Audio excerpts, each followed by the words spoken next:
I'm not going to mention the name of the YouTuber. Very young YouTuber. And he's also one of my Twitter pals. I'm not going to mention his name because, you know, they might start getting on him and say, hey, you're a casual. He's not a casual. He actually goes to the gym and trains, and he knows the sport. He's 16 years of age. Actually won a couple of debates recently against older YouTube channels. And what he said to me was, not to me, what he said in one of his Twitter posts was, you're lying if you say you are not excited for Paul versus Woodley. So I replied and said, I'm not excited about it, and I'm not lying either. Probably won't see it live, and I might catch the highlights later. Well, we'll see how that goes. If I'm up and there's some means or ways for me to see it, I'll watch it, but more than likely it will be a highlights job. He replied, maybe it's because I'm from the social media era, and Jake Paul has been infamous on YouTube for years now, laughing out loud. And he's 100% right. You know, he grew up in he was born 2005. I believe I got the internet in that exact year, 2005. I've had computers since 2000. All youngsters that age know is the internet. They don't know life without the internet.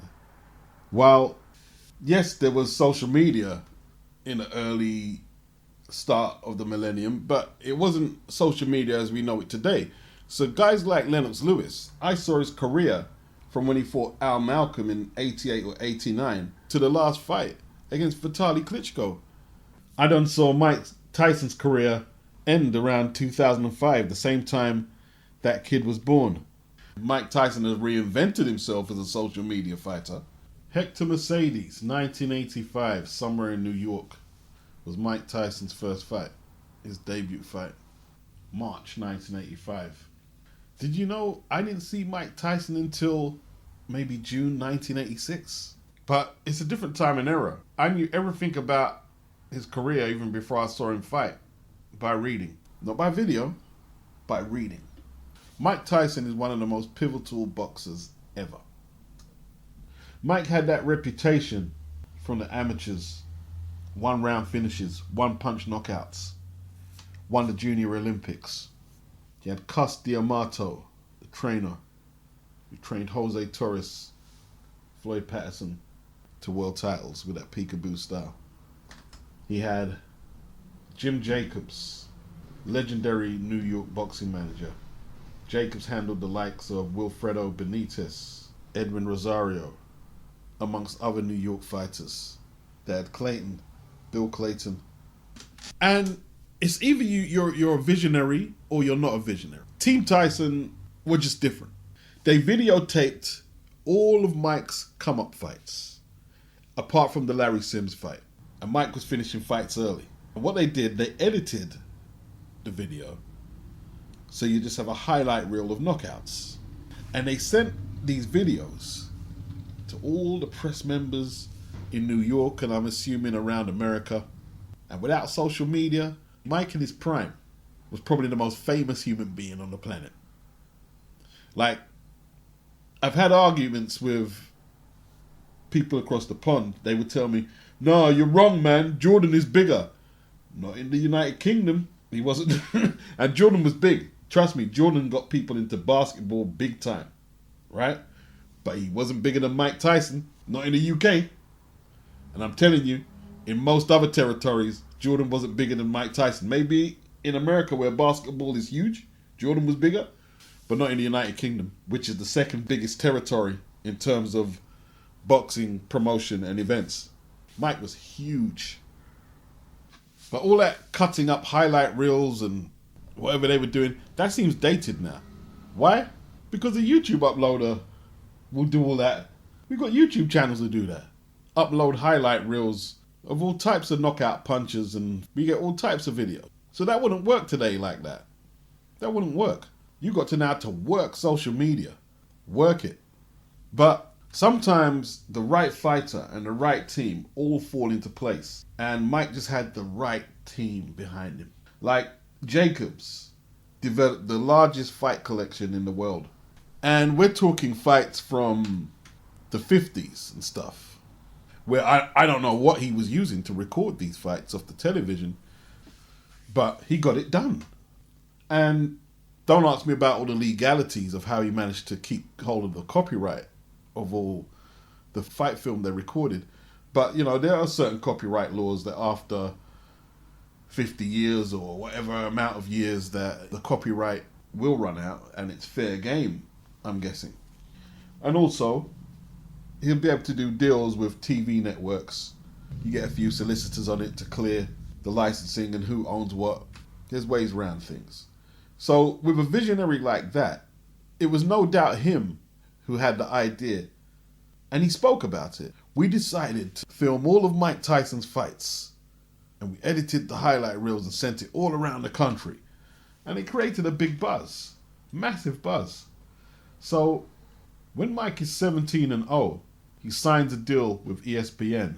His first fight on the network is against Jesse Ferguson. And what ESPN do is they buy all of the fights that Team Tyson have recorded. So before Mike's fighting, you see all these highlight reel fights that people haven't seen previously, and by this time he's just huge. That's how we were introduced to him on TV, highlight reel. But nowadays, who hasn't got a camera? Them days, it was a little different. Do you know how much great events are not recorded? And I'm not just talking boxing, but great events that are not recorded. No film footage, no video footage, no nothing. Just a testimony for those who were there.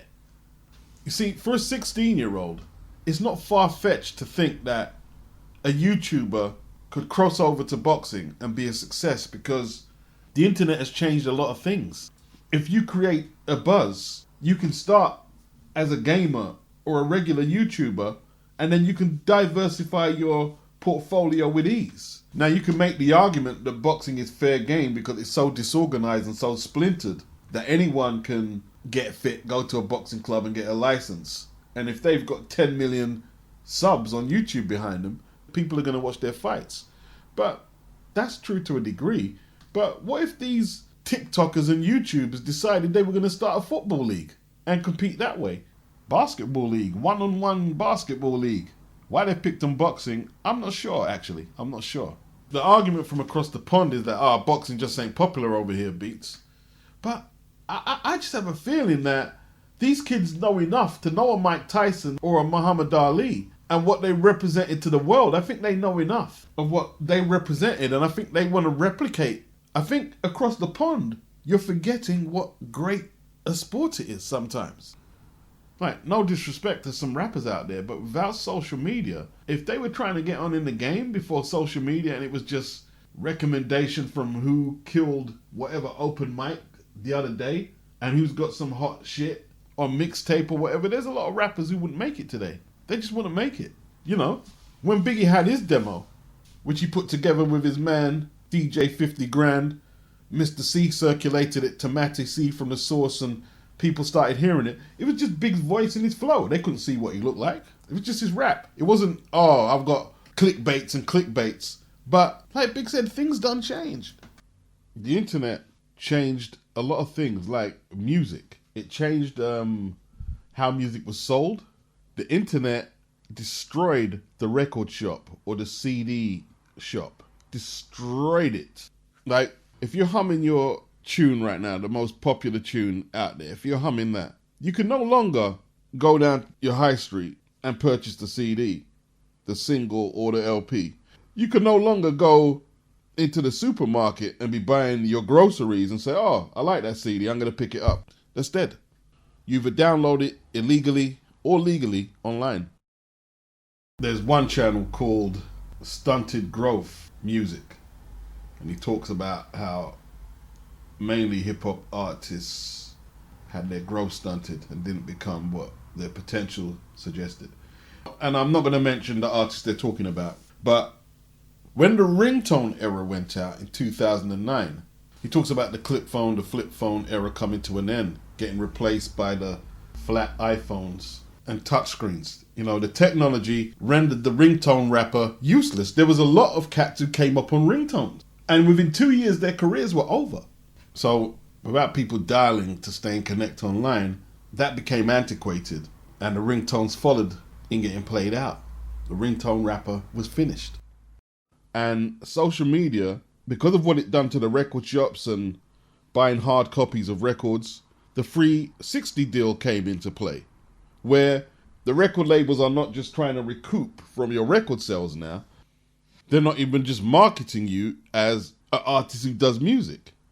You are a media personality, basically. So they're going to be trying to get you to sell music, merchandise, food, alcohol, liquor, TV presenting, interviews. Let's not forget concerts and shows, podcasting. And if you're with that label, that's the 360 deal. They're taking a piece of everything, but they're going to compensate you on what they see fit, I guess. Whatever your lawyer agrees to, you've got to try and make it work for you too. Things done change. Listen, Jake Paul is a young kid. He's making hype for himself. I can't hate on him. Make your money. But I feel, Jake Paul doesn't have a promoter. Don't have a promoter. My opinion right now, the greatest promoter of comeback history right now is Dana White, right? The UFC have 120 country distribution pay-per-view. They have platform, right? Dana White is not going to go promote a fight. And what's the name of the website? Which website? Exactly. Triller? Yeah, whatever this Triller thing is, right? They're going to go ahead and Dana White himself, he's a real billionaire. Yeah, I'm right? gonna stick with Dana if they fucking with Triller. You know what I'm saying? Forget about we don't like, but he's the baddest, the greatest. Is gonna make you the most money. If Jake Paul wanna make real money, like Floyd, right? When Floyd wanted to make money, it was McGregor. Who's the promoter? Dana White was the promoter, right? Dana White used the UFC machine to promote the fight, become big, become huge, right? Yeah. And if Jake Paul right now, he doesn't have contract with the letter. If he really wants, fight a UFC fighter, because now the trend to fight Kamaru Usman, to fight the UFC fighter. These guys act like they're billionaires, the Triller guys, but they're not billionaires. Dana White is a real billionaire. The UFC is $1 billion company. You align yourself with people who is going to make you the most money and also going to give you the platform, right? And these guys, they've been losing money ever since they saying they sold 1.6 million the second day of the fight. How are you going to pay-per-view business? You don't get the number for 30, 40 days. I see Mike shaking his head, man. What's up, Mike? Say it, Mike. They didn't get that many. They lying. Yeah. They lying is a form of promoting, right? But you can't lie like that, because when you lie like that, I'm going to be like my fighters, you have to pay Jake Paul $40-50 million because you said 1.5, right? But they created a fake hype. But fake hype can last for so long, right? You have to be honest when you do business, right? When you say, hey, I sold 500,000 pay-per-view, okay, that's what you sold. It doesn't matter. But in a way, I don't know these guys. And you should know him. You can't be talking shit about Dana White is the biggest troll. He never lose public feud. So a lot of people are saying Jake Paul and Triller were fudging numbers, basically. Mike Tyson, Floyd Mayweather, Ali Abdelaziz. We can argue about who's lying, but Jake is making money. He's making money. How much were the numbers fudged by? Is it more 500 or 700,000, 900,000? I don't know. I haven't got a clue. I mean, Pacquiao, he done 250,000 pay-per-view buys, if that, against, you guess, at $75 a pop. Jake, his last pay-per-view was $50 on Triller. The Tyrone Woodley fight is $60. And all in all, he's probably going to be outselling Pacquiao, even if they're fudging the figures. The guy Ali on the Tyson podcast said that Jake doesn't have a promoter. He was talking about what a great promoter Dana White was with Conor and Floyd. Yeah, I mean, like, okay, yeah, Dana is a bona fide billionaire, like he's saying. But Jake will be getting a wider demographic of people to pick up this pay-per-view than he would on Triller, I would assume. And saying he hasn't got a promoter, the Pauls have been their own promoter from when they started as gamers or just YouTubers. I mean, they've got world champions on their undercards. Frank Warren is putting his fighters on Jake Paul's undercards. This is a man who's worked with Don King, who had maybe near a 20-year run as the top guy in Britain. He's reduced to having to sell whatever share he had in Tyson Fury to Bob Arum, and now putting his fighters on Jake Paul undercards, hoping that Tommy Fury can get a fight with Jake. Eddie talking about, we're not going to do no YouTube boxing no more, it's cringe. Dude, Where did Devin Haney and Billy Joe Saunders have to go when you put them on the undercard of Logan versus KSI? Logan and Jake are actually having world champions on their undercards. So to say they don't have promoters, eventually, either Logan or Jake or both of them will be promoting fights. Trust me, that's where that's going. And any boxers born from 2005 upwards are likely to be led in by their social media presence. Ring IQ pointed out that Amanda Serrano had a lot to say about the Jake Paul YouTuber thing, and now she's on the undercard. Yeah, Lou DiBella. Let's have it in mind, this is a man who promoted the likes of Jermaine Taylor, had a big position on HBO, went on to promote Deontay Wilder, although, let's just say that was circumvention of the Muhammad Ali Act for Al Heyman. But nevertheless, this is what we're talking about. And it's not the same as Frank or Eddie using Jake Paul. They're from the United Kingdom. They've already sealed their legacies in their own country. This is Lou's country. Lou was promoting when these guys weren't born. And now he's having to put his fighters on their undercard? A lot of people are making a big deal about there's no pre-fight drug testing for Woodley versus Paul. However, Amanda Serrano and another title fight on the card will have pre-fight testing, according to the Ohio State Athletic Commission. Will they be tested post-fight? I assume not. If they're not going to be tested pre-fight like Amanda Serrano, then why bother post-fight? If we're to take doping protocols seriously, you want to catch them before they go in the ring, don't you? A lot of people are making a big deal of it, but it's an 8-rounder. It's not a title fight, like they're saying. The British Boxing Board of Control, they're very pompous at times, and they try and make out that there's a lot of commissions around the world who don't do proper medicals and proper doping protocol. But I can tell you for sure, and I'm not going to say where, because I can't afford to burn that bridge. I know a very popular venue in the UK where most of the fights don't have no pre-fight doping protocol. And it happens all around the country and all around the world. So anyone thinking that, all boxers, professional boxers who have got legit licenses are getting tested. No, they're not. That's not true. It's funny, the YouTuber celebrity circuit thing, which Jake Paul and his brother Logan are relishing in, it started in the UK.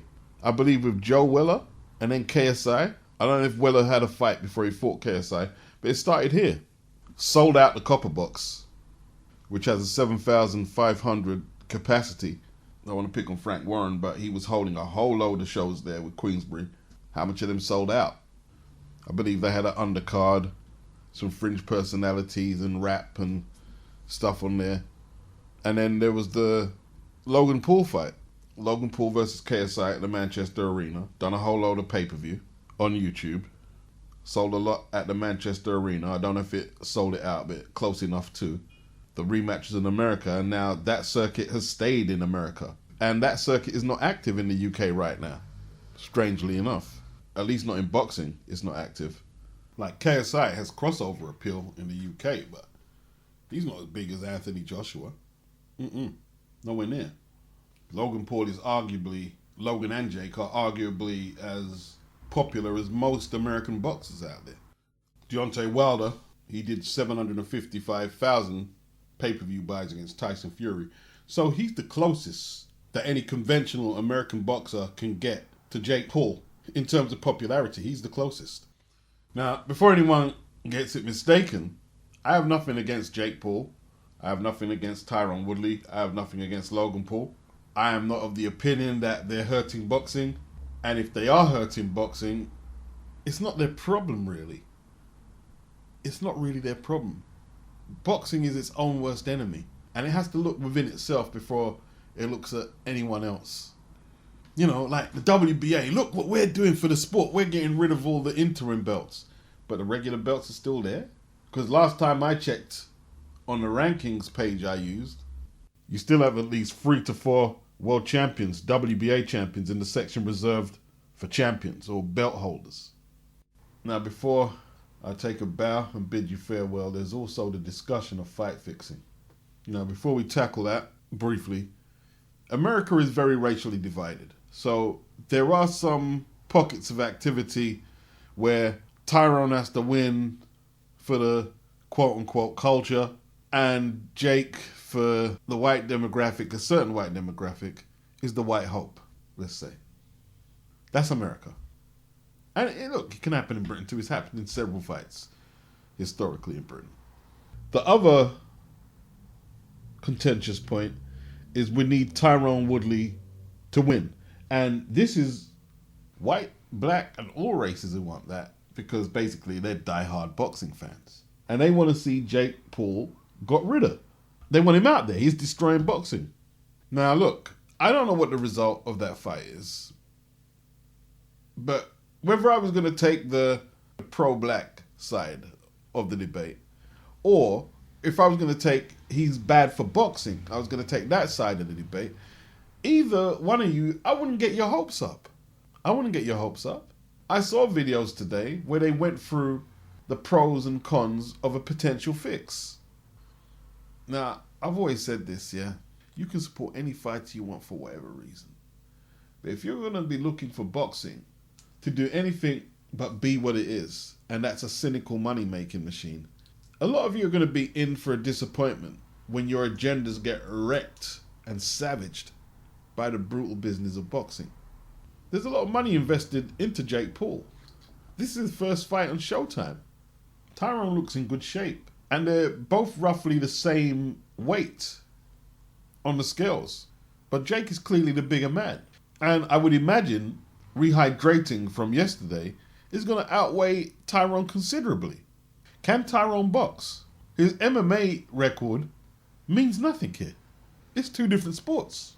So far, I've seen him fight Deji, KSI's little brother, Ben Askren, and a retired basketball player. They're not boxers. They're not boxers. Could Tyrone take a dive? Why not?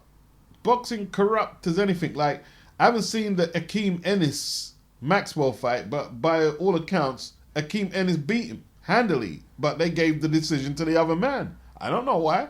Maybe they think he's more marketable. We saw what happened with Michael Fox and Maestro the other week. Clear robbery. And before you're all up in the comment section saying they're bad decisions, it's a little different from a dive. Of course it is. But it's the principles. What about the opponent Anthony Yard faced yesterday? Like, Anthony's a powerful lad, but the second body shot didn't look like it could put someone down for the count. I don't think they've brought Tyrone in to win. I don't expect Tyrone to beat Jake Paul. I really don't. And it doesn't matter if he's ill-equipped for the job or he takes a dive. His hand will not be raised after the fight. I don't see that happening. I don't see it happening. Now I'm a sucker for a good knockout. If someone is slept by a big, massive punch or combination, that's all good. That's all great. And I'm also a sucker for a very good boxing match. If Tyrone turns out to be better than what's expected and is competitive, that'd be good. But we'll see what Showtime serve up. I got the Wikipedia up. This is a network that broadcasts Hagler versus Mugabe, super fight from the 80s. Mike Tyson, he left HBO after beating Alex Stewart. That was his last fight on HBO. He was saying the fans would rather see Holyfield. He was saying that flippantly in the interview post-fight. Tyson Ruddock, 1 and 2, Showtime. Holyfield Douglas, just after Douglas beat Tyson. Pernell Whitaker versus Chavez. Nigel Benn versus Gerald McClellan. Diego Corrales versus Jose Luis Castillo. One of the best fights in boxing history. The 4-fight series of Israel Vasquez and Rafael Marquez, which I didn't know about until I came on YouTube. Somebody put me on game. Obviously, you had the Mayweather era. He signed a multiple fight deal in 2013. Broke the pay-per-view records against Pacquiao. And perhaps Floyd's hybrid fight, if you want to call it that, against Conor McGregor, could have set off a trend and could have actually put the battery in a lot of the non-boxing types who are chancing their arm at becoming stars in the game. But that's not Floyd's fault. It's not Floyd's fault. In my opinion, it's short-sighted to put the blame on one boxer or an individual boxer's doorstep. Oh, it's Jake Paul, it's Logan Paul, it's Floyd. Come on, man. No. The infrastructure, and we're talking about America here, has done a lousy job, from the sanctioning bodies to the promotional outfits, television networks. They've done a lousy job, and this is where we are. Why do you think HBO came out of boxing. They saw what was coming. You see, this is what I'm saying about people who are visionary. HBO had some visionaries in there. They saw what was coming after the Zone came. And now you've got Triller, you've got the Fight app, and they might not be massive right now, but they're insurgents. They're trying to make their mark. They probably saw that, look, we can't afford to front up them big guarantees on pay-per-view that these fighters are asking for when they can't generate enough pay-per-view buys. They can't do the numbers that Floyd did against Conor McGregor. And he's not a boxer. The only way to get these big fights is through cross promotions. And if you've got two rival promotions who both think they're the shit, neither one wants to concede ground and let their rival have their fighter on their network, blowing up their network. They don't want it. And that's the biggest dilemma for boxing in America. The WBSS tournament got destroyed in America because nobody would house it. Showtime, they wouldn't house it. And ESPN, they wouldn't house it. The WBSS tournament got destroyed in America because nobody would house it. Showtime, they wouldn't house it. And ESPN, they wouldn't house it. Both networks would rather cater to the likes of Bob Arum and Al Heyman, who are not exactly business buddies, are they? Not at all. They wouldn't let none of their fighters fight in the WBSS tournaments. Bob Arum said, we ain't going to let our fighters go fight on the network, but yet he signed up both of the winners from the tournament. It's just pure blood-sucking out there. I'll tell you what, if the Showtime Jake Paul coalition is a bust, they might be following HBO out the door. They might be following them out the door. Khan, 250,000 pay-per-view buys in the American market. What does that say? Well, it says all these people who talk all this nonsense about these pay-per-views, they're not actually buying the pay-per-views, right? The 200 and something pay-per-view buys, right? It's just indicative that people just not buying these pay-per-views. And all these people who talk the loudest on social media, they should be forced to show the receipt that they actually bought these pay-per-views.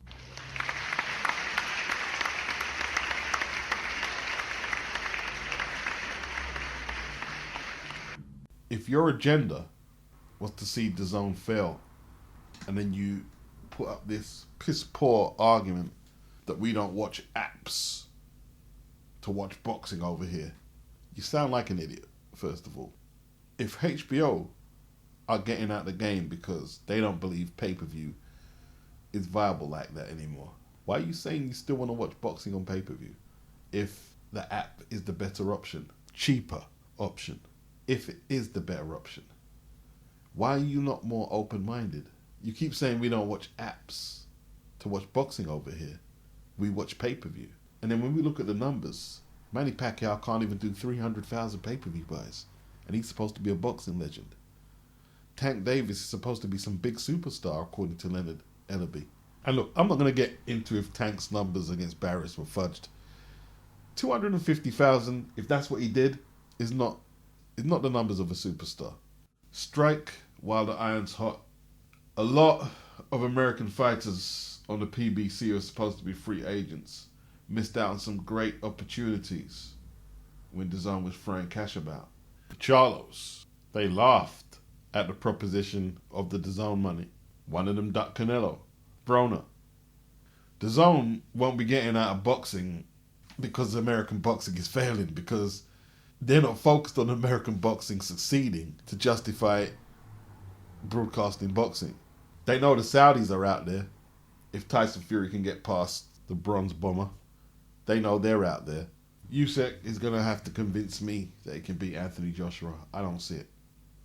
So I believe Joshua will be waiting for Fury. DAZN getting hold of the rights to air the Premiership is probably more of a priority than trying to get American boxers to take fights on the app right now. Now, I'm getting into that territory. I'm just repeating old news, but Wilder turned down that DAZN deal, $120 million, leading into a fight against Anthony Joshua. His fanboys, their rebuttal is that Anthony Joshua wasn't part of the deal. Yeah, so DAZN were going to pay Deontay Wilder $120 million to fight Luis Ortiz and Dominic Breazeale and Adam Kownacki. Not one of them fights is a unification. In fact, they pulled out of putting the Dominic Breazeale fight on pay-per-view and it ended up on Fox. And you believe somebody was going to pay him $40 million for that fight? I mean, like, there must be some stage where intelligence kicks in. But maybe just none there. Maybe I'm just asking too much. And outside of the zone, no Crawford, no Spence. Apparently no Spence, no Pacquiao. That's karma. There is something poetic about it. That you dodge Terence Crawford like that and try to humiliate him. Yeah, you take 20% and then we'll fight. And then all of Spence's fans were styling on Crawford. Yeah, look at you now. We don't need you. And then Spence is taking out the fight through injury. Strike when the iron's hot, when you're fit, young and healthy to take your career-defining fights. Let that be a lesson. Jamel gets a layup. He can be the PBC trump card by being an undisputed champion. So they can set this fight up with Brian Castano without dealing with the zone or Top Rank. Beautiful. Jamel can't beat Castano. He can't get past him. It's a draw. The world are outraged. They think Castano's robbed. And now, to salvage the year, they're relying on Mr. Unreliable Tyson Fury getting in that ring on October the 9th against Deontay Wilder. We'll see. It's going to be a big event tonight, and if you paid for the pay-per-view or you're going live, enjoy your evening, man, and enjoy your fight card. Forget what purist boxing fans who are supposedly purists are saying. Forget about that. Just enjoy your fight. You know what I mean? I ain't really trying to hear nobody my age or maybe a little younger or older telling the youngsters, why are you supporting this shit? You're stupid. I'm not with that. I'm not with that.